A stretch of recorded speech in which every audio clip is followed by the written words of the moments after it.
So we presumably recording.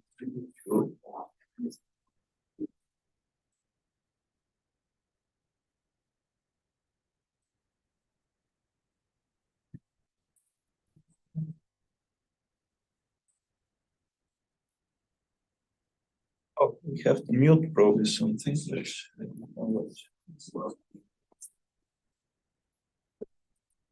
So what should we mute?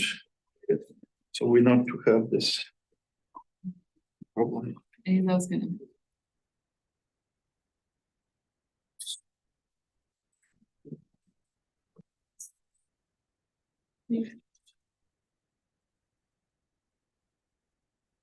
Okay, now it is better, hopefully.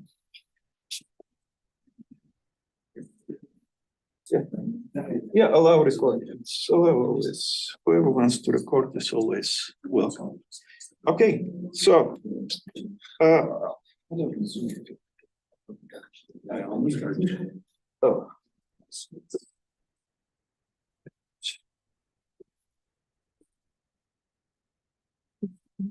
Okay, so look at the homework assignments.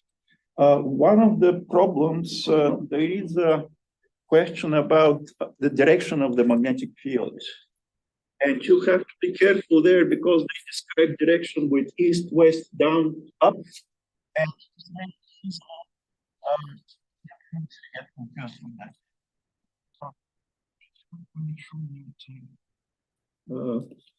We can talk about that when the homework assignment is due. The homework assignment is due on Friday.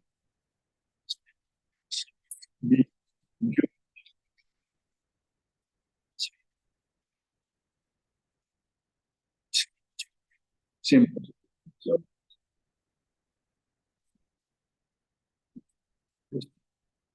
So, so is yes.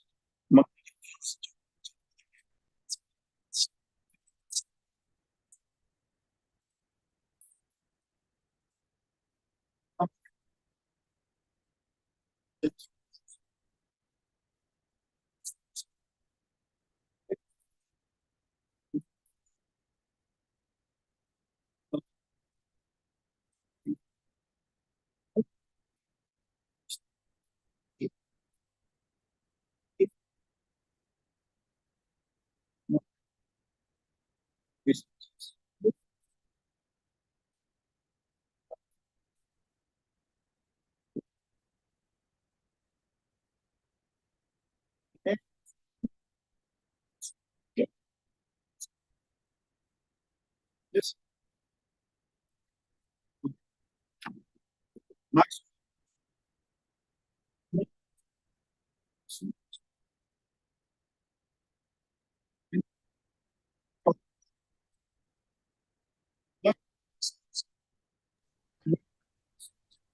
Professor, your audio is not going through.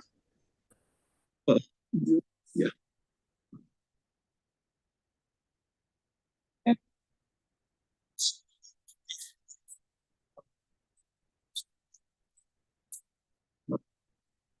The,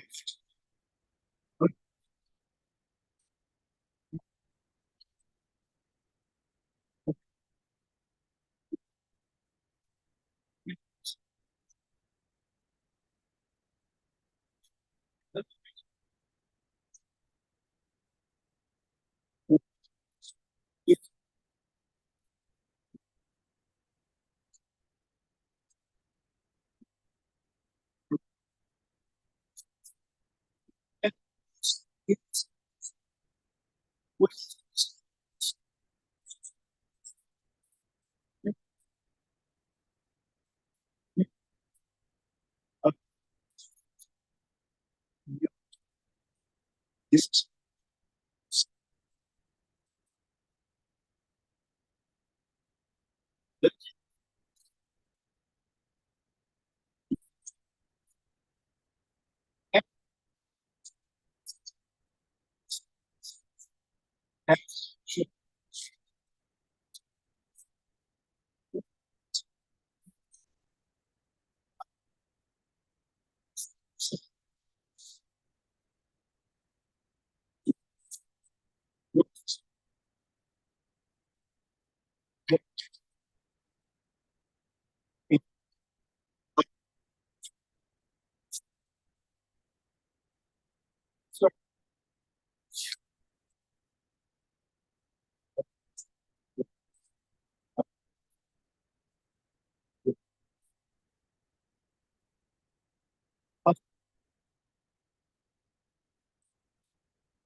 So,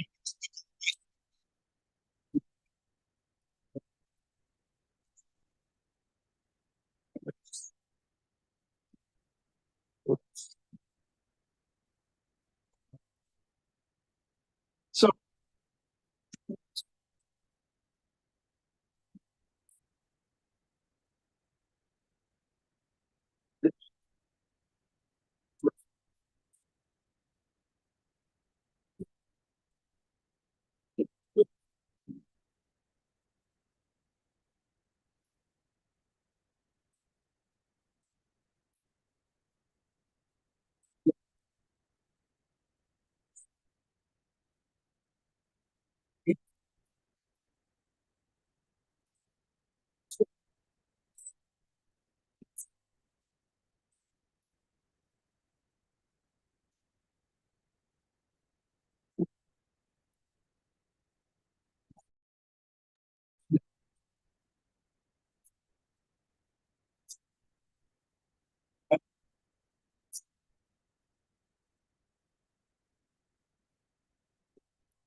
that's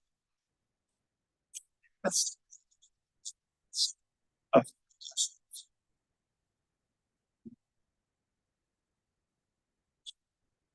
uh,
so,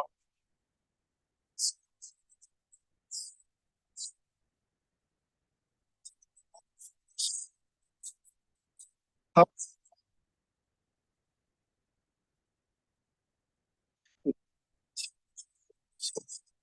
well, I'm sorry for this. That's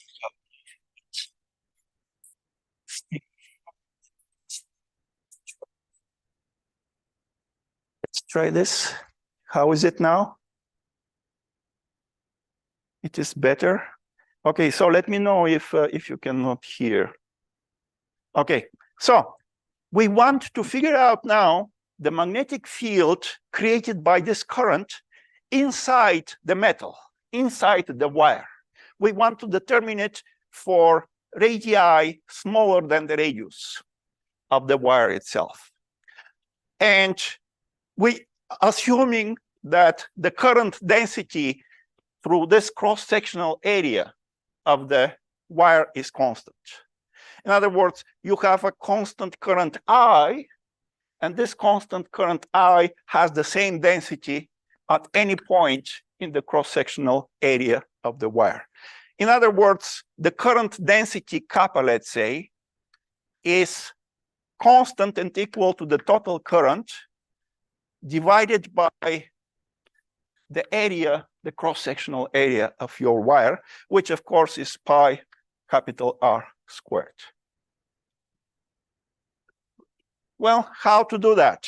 Use exactly the same procedure like before. Select arbitrary point inside the wire and imagine a loop, a circular loop centered at the center of the wire with radius lowercase r. Now, you have that Ampere's law says that line integral along this circle is of magnetic field dot dl should be equal to the enclosed current times mu naught, right? This is what Ampere's law says. Now look, the symmetry of the problem indicates that the magnetic field is always tangential to the circle. So we made the argument about that last time. We said that any other direction would either violate the symmetry or would imply existence of magnetic monopoles, or as Seth said, the magnetic flux would be non-zero for certain closed surface. So if the magnetic field is always tangential, this means that it is always in the same direction as the infinitesimal line element dl. And therefore, the angle between the magnetic field vector and the line element dl is 0. Cosine of 0 is 1. And therefore, you can rewrite this line integral without the dot product. B times dl should be equal to mu naught times the enclosed current. Again, you're doing the line integral along this small circle right here. Again, the symmetry of the problem indicates that the magnetic field at any point on this circle has the same magnitude. So it is a constant, and therefore you can get it out of the integral, and you have line integral over dl is mu naught times the enclosed current. And what is the value of this line integral? So you start adding infinitesimal line elements one after another until you go around the entire circle. So what is going to be the value? It is the circumference of the circle. In other words, it is 2 pi lowercase r. And now your equation looks like this. The magnetic field is multiplied by 2 pi r is equal to mu naught times the enclosed current. Now, how much current is enclosed by this smaller circle? Well, the surface density of the current is this. Therefore, the enclosed current is going to be a product of the density kappa times the area of this small circle. In other words, it is kappa times pi lowercase r squared. In other words, you have current divided by pi capital R squared multiplied by pi lowercase r squared. And of course, you can cancel pi from numerator and denominator. And after you substitute this expression for the enclosed current on the right-hand side of the equation, you have magnetic field times 2 pi r is equal to mu naught times current times distance squared divided by capital R squared. And now you see that you can cancel 1 power of the radius of your Amperian loop, Amperian circle. And the result for the magnetic field at any point, at arbitrary point, inside the wire with current becomes B is equal to mu naught times the current divided by 2 pi R squared and multiplied by the radius of the current. So remember that the value of the current and capital R, the radius of the wire, are fixed quantities. So this entire expression is a constant. And the result indicates that the magnitude of the magnetic field inside the wire increases linearly with the distance from the center, from the central axis of the wire. In other words,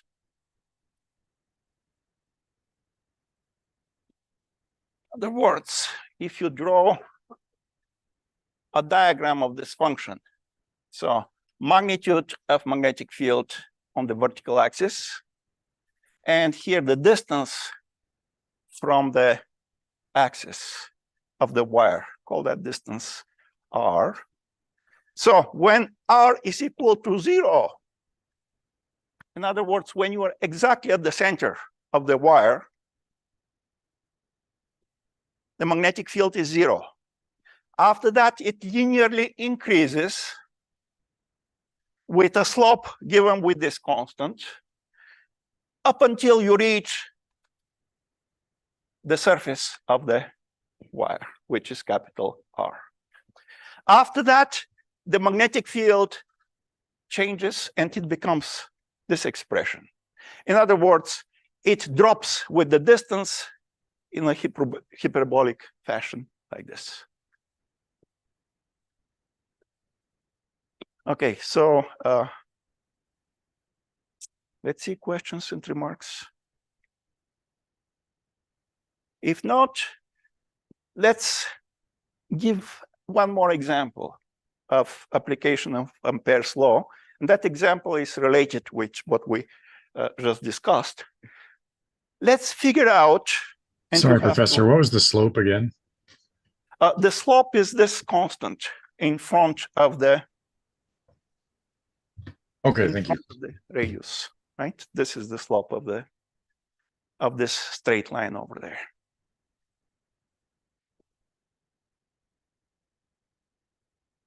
Okay, other questions? So let's give a related example. And now you have all the information to be able to figure out, practically with no calculations, the magnetic field at different region of space in the case if you have a coaxial cable with current in it. So let's see, let's say that the coaxial cable now, let's see.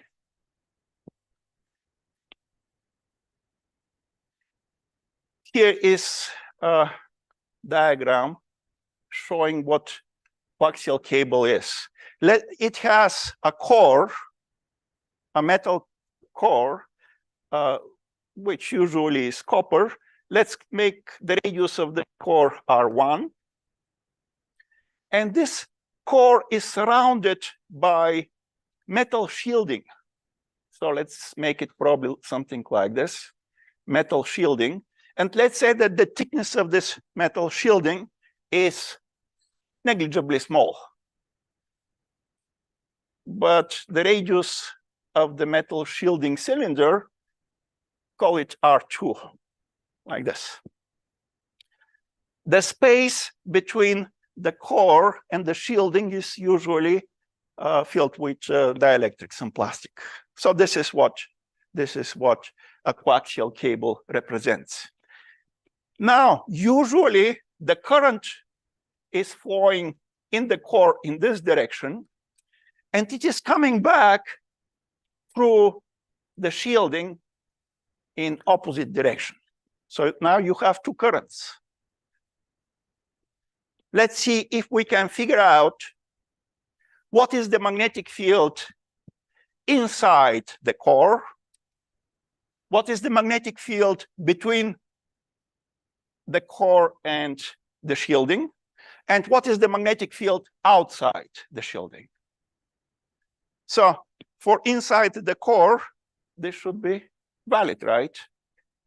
Using exactly the same reasoning. So for R smaller than R1, this is valid.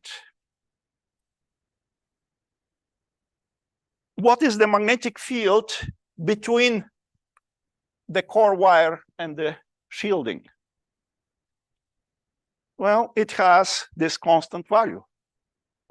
So, well, not constant, but expressed with this equation. So you have magnetic field is equal to mu naught times the total current divided by 2 pi r for r that is smaller than R2 and larger than R1. Okay.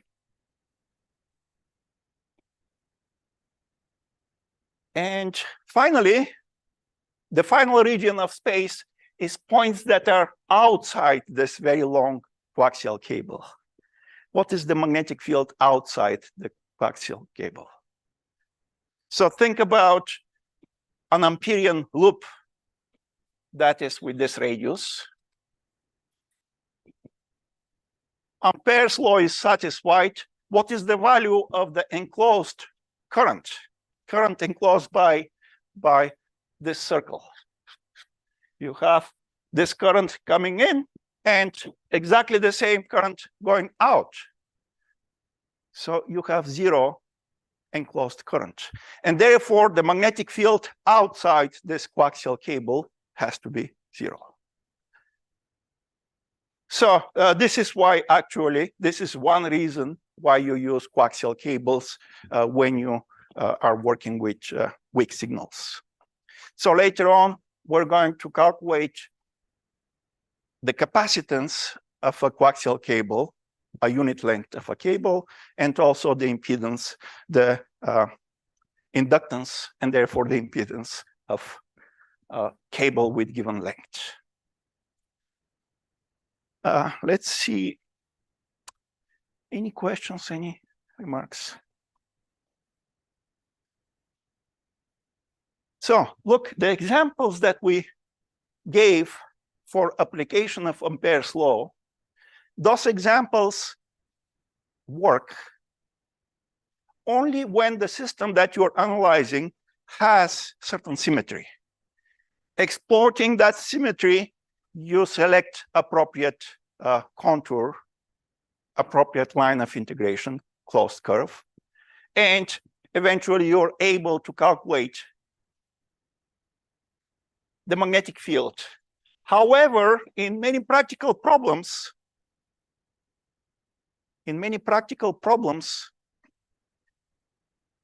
you don't have a symmetric problem. So you may have some wire, let's say, with weird shape and a current flowing in this wire. And you want to figure out what is the magnetic field at arbitrary point in space, right here, let's say, at this point of interest. So what can you say about this? Clearly, Ampere's law is not going to be that useful.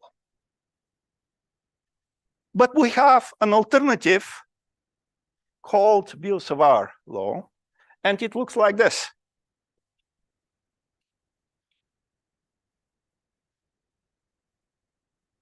Infinitesimal magnetic field created by a small piece, infinitesimally small piece of this current, of this wire, is given with something like mu naught divided by 4 pi. You have current times infinitesimal length cross product with r hat divided by r squared. So let's see what we mean here. The meaning of this expression is like this. The magnetic field at the point of interest, which is right here, created by maybe by this piece, this infinitesimal small piece of the wire with current. This infinitesimal small piece of the wire is dl, is given by this expression where r is the distance between the point of interest and the source, this infinitesimally small source with current. And of course, like always, r hat is unit vector along the direction of r. So r hat is right here. This. So this looks quite complicated, and it is. But it answers, it makes, it has a transparent meaning. If you recall, the electric field created by infinitesimally small charge was given with something like this. Electric field in magnitude is equal to 1 over 4 pi epsilon naught times the charge dq, infinitesimal charge dq, divided by the distance between the charge and the point of interest. So the structure of B sub r is practically identical. The field drops as the square of the distance from the source. Now, of course, you don't want infinitesimal field created by infinitesimally small piece of your wire with current. So when you integrate, you get that the total magnetic field equal to the total magnetic field at point r is integral over dB, which is integral of mu naught. So usually the current is constant all along the wire, so you can get it out of the integral, and you have 4 pi integral of dl cross product with r hat divided by r squared. And the integration, this is an integral, line integral, that starts from the beginning of the wire and ends at the end of the wire, like this. So, of course, you can rewrite this integral by expressing the cross product as a product of magnitude of the first vector times magnitude of the second vector times the sine of the angle between them. In other words, you have the magnitude of the first vector dl is dl. The magnitude of r hat is a unit vector. It has length, it has magnitude equal to 1. And after that, you must have sine of the angle. And in this situation, the angle is the angle between r hat and the infinitesimal line element. So this is your angle theta right here. This is r hat, of course. And all of this has to be divided to the distance squared, like this. So notice that in this way of writing the integral, you cannot directly take it because the integral is over the length. Well, dl, you can take it, but as you go along the wire, the angle is going to change, and also the distance r is also going to change. So in order to calculate this integral, you have to switch to a single variable. Okay. Remarks, questions, issues? So you have to give a direction here. Look, you have a vector here, you must have a vector here, and I'll give it a direction according to the right hand rule, the second right hand rule. Not to use cylindrical or non-Cartesian coordinate systems. Okay, so we have to do at least one example with application of Biot-Savart. But before doing that example, you have to, well, now we have two equations, and they look quite different. So if you look at Ampere's law and consider the magnetic field as the variable that you want to determine, Ampere's law is an integral equation, and there is no general procedure to solve integral equations. While Biot-Savart gives you the magnetic field practically as differential equation or just an integral after you do the integration. So in a sense, it is more reasonable. However, both of them describe the same magnetic field. Therefore, they always have to give you the same result. In other words, if Ampere's law is satisfied, you should be able to determine, you should be able to derive Biot-Savart from Ampere's law. And vice versa. If Biot-Savart is satisfied, you should be able to derive Ampere's law. Well, unfortunately, showing the equivalence of those two equations is technically difficult, and it is not done in our textbook.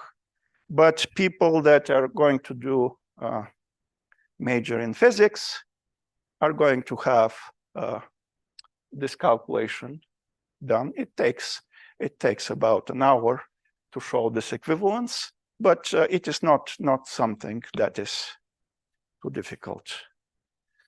Now, we can, instead of showing the equivalence of those two formulas, we can consider a simple case of a current with some particular geometry that we can solve using Ampere's law or using Biot-Savart. And better we should get the same result. And in the textbook you have an example. Actually, you have probably, yeah, you have only one example of this type. And the example is magnetic field created by long straight wire with current I in it. So we used Ampere's law to demonstrate that the magnetic field at the distance r from the wire has this magnitude and the corresponding direction. Now we have, let's try to derive the same expression, but now using Biot-Savart. So here is your long piece of wire with current I. Well, select origin of a coordinate system, let's say right here. Select positive y-axis in upward direction, so the current is in positive y direction. And let's say that you want to figure out the magnetic field at a distance r from the wire, and we selected the origin of the coordinate system exactly to be this, to form a right angle. Choose arbitrary line element. Let's say I'm clearly not drawing it infinitesimally small, but line element with length dy. And according to Biot-Savart, if this is the distance between the line element, distance r, between the line element and the point of interest, you form this right triangle. Let's say that this side of the right triangle is with length y. So keep in mind that the length y is a negative number. So if you want to work with positive numbers, you have to put a negative algebraic sign over there. So now, according to Biot-Savart, the infinitesimal magnetic field created only by this small, infinitesimally small segment of your wire is given with mu naught times the current divided by 4 pi, and you have infinitesimal length. Now, the infinitesimal length is denoted with dy rather than dl, but it shouldn't bother you, dy, cross product with the unit vector in r direction. Here is the unit vector, r hat, in r direction. And this has to be divided to the square of the distance. So you realize that you get the total magnetic field by integrating over y from negative infinity to positive infinity. And you better get this result. However, this integration is not that trivial because both the direction of r and its magnitude depends upon the location. Depends upon the location of. So you have variables, different variables, and you have to convert, if possible, to a single variable in order to be able to do the integration. Well, let's rewrite this expression in magnitudes only, because the right-hand rule always is going to give us a correct direction. So dB is going to be mu naught times current divided by 4 pi. You have dy in magnitude. The magnitude of r hat is 1 by definition. It is a unit vector. And the cross product requires us to insert sine of the angle between the unit, between the infinitesimal dy and the direction vector to the point of interest. So here is your angle theta. And all of this has to be divided to r squared. And now you're still not ready to integrate because you have 3 variables and you want to convert to a single variable. And to do that, exploit the right triangle that is formed by the points that you see on the board. From this right triangle, you can say that cotangent, let's write it, cotangent of the angle theta is equal to adjacent side, y, divided by opposite to the angle side, r. Now, taking a differential from both sides of this expression, so here differential of this should be equal to the differential of this, you're going to get differential of cotangent of theta is derivative of cotangent, derivative sign for the prime, d theta, and on the other side, you're going to have dy over r. So what is the derivative of cotangent? It is -1 over sine squared theta, d theta, is equal to dy over r. And now we have the ability to switch from variable of integration y to variable of integration the angle theta. And notice that if the integration goes from -y to +y, the integration over theta is going to be between 0 and 180 degrees. So let's do the change of variables. So from here you have that dy is equal to -r divided by sine squared of theta, d theta. And let's clean some space.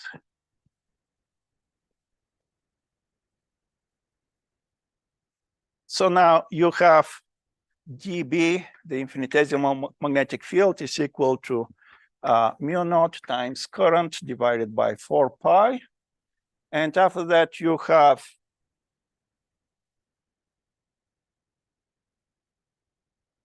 I'll write first sine theta dy. Not dy, but I switched to d theta, right? So instead of dy, I'll write negative r, capital R, divided by sine squared of theta d theta, like this. And now the integration is going to be over sine square over the angle. But we can notice that sine squared of this angle, sine of this angle, by definition is equal to the capital R divided by R. And therefore, sine squared is R squared divided by lowercase r squared. In other words, I can rewrite this. And look, I'm going to switch directly to, okay, so let's rewrite it. And after that, we're going to think about the algebraic signs. 4 pi. So you have R, and instead of sine squared, I'll write R squared divided by R squared. And after that, I have 1 power of R divided by sine squared of theta. And this has to be integrated over theta. And it is going to cancel out. So R squared is right here. So I have in denominator R squared, and it is going to cancel out exactly. So this is why I switched to those variables. So sine squared was replaced with this, so it is not there, of course. And capital R squared is also canceling out. So practically, the expression that you have, and I'll write it maybe right here. So look, this is technically demanding calculation, and you shouldn't expect to get a calculation of this type for a 50-minute long midterm. But it is necessary calculation because it shows that using Ampere's law and using Biot-Savart gives you the same result. Okay, so you have dB is equal to mu naught times the current divided by 4 pi. You have 1 minus sine. 4 pi, what else do you have? Are canceled. 1 power of sine should stay. 1 power of sine should be present. So you have sine theta, d theta, and I'm going to go back and explain in a minute. And once you integrate, you have the magnetic field, total magnetic field in magnitude is going to be equal to mu naught times I divided by 4 pi. Integral of sine is negative cosine, but so you have negative cosine of theta. Now look, I'm going to change the algebraic sign because I want magnitude to be equal to a positive number. Magnitude, by definition, is a positive number. So you have the cosine with negative algebraic sign between, in the limits from 0 to 180, to pi, to 180 degree. And this is going to be what? Mu naught times the current divided by 4 pi. So cosine of pi is -1. So you have -1 times the minus sign is going to give you +1. And cosine of 0 is 1. So again, the minus sign is going to make it +1. And the result looks like this. The magnetic field is equal to mu naught times the current divided by 4 cancels partially with this 2. And you have exactly the same result for the magnitude of the magnetic field calculated in 2 different ways. Any remarks and questions?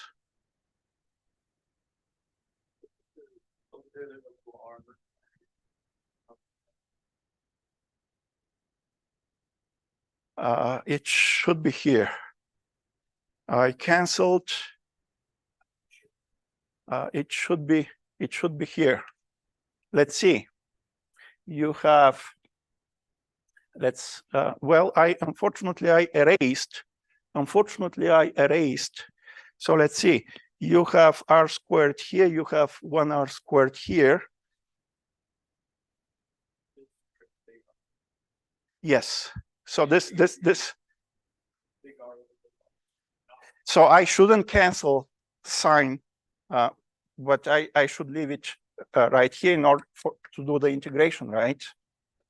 And the integral is going to be like this, but you have 1 power of r in denominator.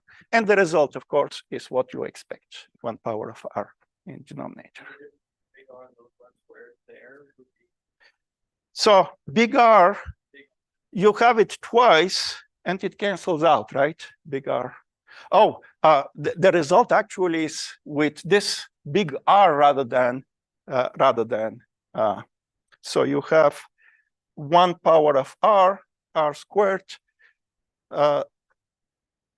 You have it like this.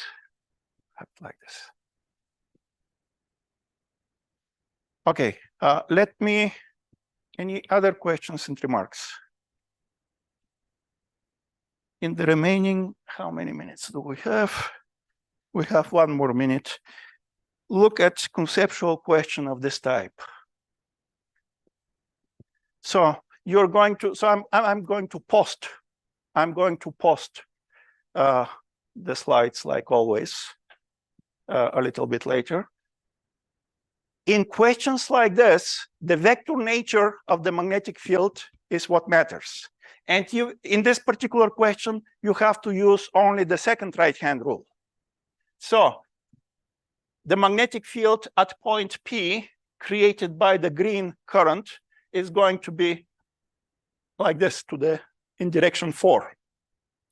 The magnetic field created by the blue current is going to be in direction 2.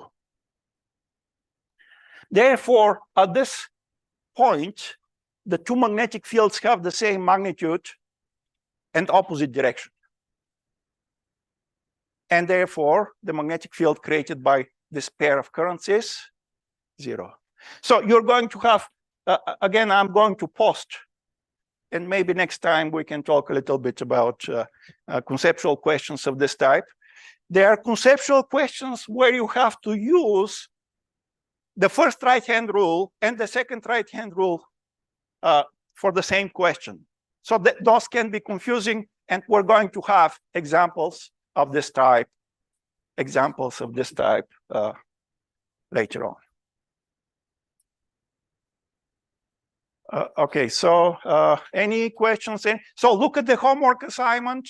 It is due on Friday, and make sure that any questions related with that homework assignment we can handle on Friday, and we to finish this assignment and start chapter 29, which is Faraday's law of induction. Okay, see you on Friday.